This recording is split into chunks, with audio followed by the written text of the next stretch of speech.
میرے نبی پاک صلی اللہ تعالیٰ علیہ وسلم پر اللہ تعالیٰ نے جو قرآن مجید کتاب نازل کی تو 300 کے لگ بھگ آیات قرآن پاک میں ایسی ہیں جن کا زیادہ مطالعہ ہے وہ زیادہ جمع کر لیں گے. 300 کے قریب آیات ایسی ہیں جس میں اللہ تعالیٰ نے عقل اور شعور کی طرف بڑھنے کا حکم دیا ہے. فرمایا عقل والو غور کرو, تم دیکھتے نہیں زمین و آسمان میں اختلاف ہے, رات اور دن آتے جاتے ہیں, اس میں غور کرو, اس میں نشانیاں ہیں. پر ان کے لیے جو عقل رکھتے ہیں, جو شعوری بلندی رکھتے ہیں, تیزی نہیں, چالاکی نہیں, شاطر پن نہیں. ابو جہل جو تھا نا وہ بیوقوف آدمی نہیں تھا. دور دراز سے لوگ اس کے پاس اپنے مقدمات کا فیصلہ کرانے آتے تھے. چالاک آدمی تھا, اتنی زبردست بات کرتا تھا, اتنی اچھی باتیں سناتا تھا کہ لوگ لوٹ پوٹ ہوتے تھے, گھنٹوں بیٹھ کے لوگ اس کی بات سنتے تھے. لیکن شاطر تھا, عقل مند نہیں تھا. اگر عقل مند ہوتا تو اسے نظر آ جاتا کہ وہ دیکھو آفتاب نبوت چمک رہا ہے, وہ غلام ہو جاتا رسول پاک کا. لیکن وہ چالاک تھا, چالاکیاں کرتا رہا, تیزیاں دکھاتا رہا. اس نے اس ترتیب سے اسلام کی مخالفت کی. آپ دیکھیں نا, جس رات نبی پاک صلی اللہ علیہ وسلم کو شہید کرنے کا ارادہ ان ظالموں نے کیا ہے تو بڑی پلاننگ کی. ہر قبیلے سے ایک ایک بندہ لے کے آؤ, ہر قبیلے سے, اور اس کے ہاتھ میں تلوار تھماؤ. جب ہر قبیلے کا بندہ ہوگا تو اگر معاذ اللہ حضور کو شہید کرنے میں کامیاب ہو گئے تو کسی ایک قبیلے پر الزام بھی نہیں آئے گا اور بنو ہاشم کسی ایک قبیلے کا مقابلہ بھی نہیں کر سکیں گے. اس چالاکی سے, یہ کبھی لوگوں کی سمجھ میں باتیں نہیں آتی تھی پر چالاک تھے, اس چالاکی سے یہ دین کی مخالفت کرتے تھے, یہ تیزی دکھا کے مخالفت کرتے تھے. اور جناب صدیق اکبر دفاع کی کوششیں کرتے تھے. وہ شعور کے ساتھ, فہم کے ساتھ انہوں نے بھی انداز اختیار کیا نا. انہوں نے چالاکی کی کہ ہر قبیلے سے ایک ایک بندہ. وہ تو اللہ کی حکمت تھی کہ سرکار نے ایک مٹھی میں پکڑ کے مٹی پھینکی تو ان کی آنکھوں کے آگے اللہ تبارک و تعالیٰ نے پردے ڈال دیے. لیکن اس کے مقابلے میں حضرت صدیق اکبر فہم و فراست کا, شعور کا وہ مظاہرہ کر رہے ہیں. وہ کیسا بندوبست کرتے ہیں, کہتے ہیں اپنے غلام سے کہ 2 اونٹنیاں موٹی تازی, ان کو تم نے لے کے غار کے اس جانب آ جانا ہے.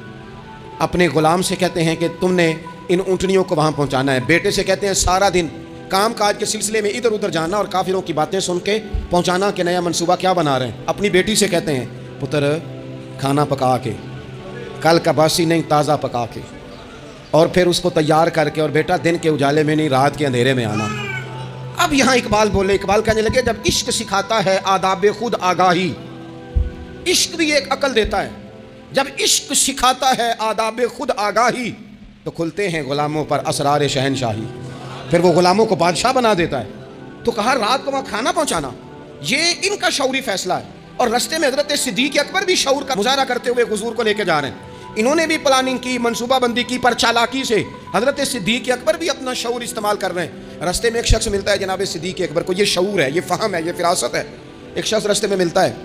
عرب کے اندر ایک رواج تھا کہ کبھی کبھی نا کوئی ہادی ساتھ لے لیا جاتا تھا. ہادی اس کو کہتے تھے جو رستہ دکھاتا تھا آگے آگے. وہ کوئی تھوڑا بہت نذرانہ لیتے تھے, رقم لیتے تھے, رستہ دکھاتے تھے. چونکہ رستہ بتانا بڑی دور دور تک آبادی نہیں ہوتی تھی تو پوچھیں گے کس سے اگر بھول گئے تو ایک شخص ساتھ رکھ لیا جاتا تھا. رستے میں ایک شخص ملا جو مدینہ شریف سے جا رہا تھا مکہ مکرمہ. حضرت صدیق اکبر کو وہ جانتا تھا, نبی پاک علیہ السلام کا بظاہر آشنا نہیں تھا.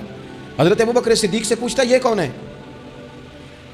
اب حضرت صدیق اکبر کا شعور دیکھو, وہاں شعور اسلام کی مخالفت میں چالاکی استعمال ہو رہی, یہاں شعور دفاعی اسلام میں استعمال ہو رہا ہے. یہ فہم ہے, یہ عقل ہے.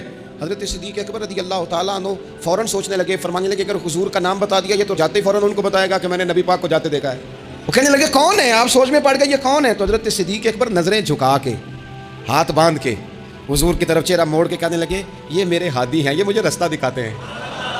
اب وہ کچے مزاج کا تھا نا, وہ سمجھا مکے سے مدینے کا رستہ دکھاتے ہیں. حضرت صدیق اکبر بتا رہے تھے یہ مجھے جنت کا رستہ دکھاتے ہیں, رب کی معرفت کا رستہ دکھاتے ہیں. یہ بھی شعور ہے جب عشق سکھاتا ہے آداب خود آگاہی. پھر کھلتے ہیں غلاموں پر اسرار شہنشاہی. عطار ہو, رومی ہو, رازی ہو, غزالی ہو, کچھ ہاتھ نہیں آتا بے آہ و سحرگاہی. عزیز بھائی, آپ اپنا شعور اگر صحیح جگہ استعمال کریں تو فہم بن جائے گا, فراست بن جائے گا, فائدہ مند ہو جائے گا. لیکن نہیں, چلاکی کی طرف لوگ بڑھنے لگے, پتے پھینکنے لگے, کہانیاں سنانے لگے. کون سا ایشو ہے جس کو آج اٹھایا جائے, کون سی بات ہے جس کا پراپوگنڈا کر کے اپنے آپ کو مشہور کیا جائے, کیا ہے جو سوسائٹی میں پھینکی جائے بات تو لوگ توجہ کریں گے ہماری سیاسی جماعت کی طرف. کیا اس طرح کا ماحول بنایا جائے, کس طرح کر کے پیچ و تاب کیا جائے, کس طرح کر کے لوگ توڑے جائیں, کس طرح بنائے جائیں. نہیں, اس طرح لوگ کمزور ہو جاتے ہیں, اس طرح شعور نہیں رہتا قوموں کے پاس.